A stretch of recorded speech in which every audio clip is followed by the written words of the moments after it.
Joe, back at Broadwood in the Scottish Cup, how much are you looking for the team to build on last month's results as we head into February now?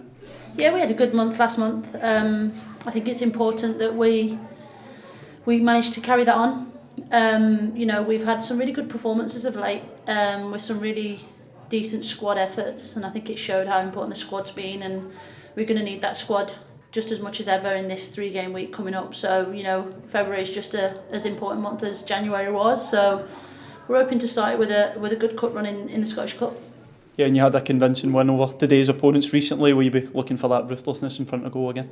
We always look for it, no matter who we're playing against. I think it's one of our standards, something that we try to keep up with week in, week out, and keeping that ruthless nature in front of goal. But, it could look very different.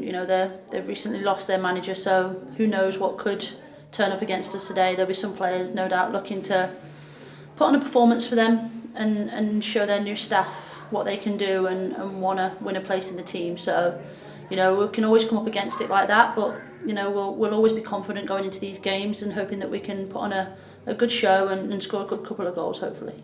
Yeah, and 5 changes from last weekend's win over Aberdeen. Just talk us through the side for today. Well, as I said, it's important that we utilise our squad.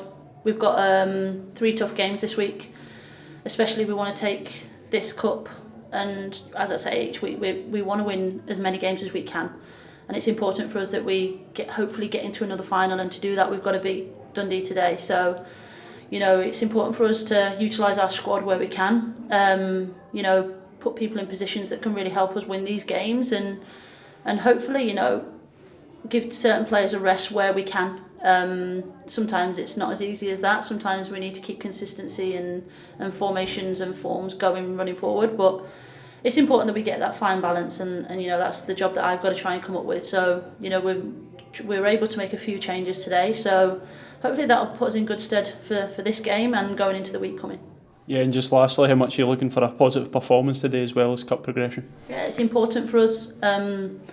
We know that it wasn't the performance necessarily that we could have come up with at Aberdeen. There was a few factors that posed against us in that game that helped that, but we're playing at home and we know what our pitch is all about. We know our surroundings, and hopefully we can use that for us today.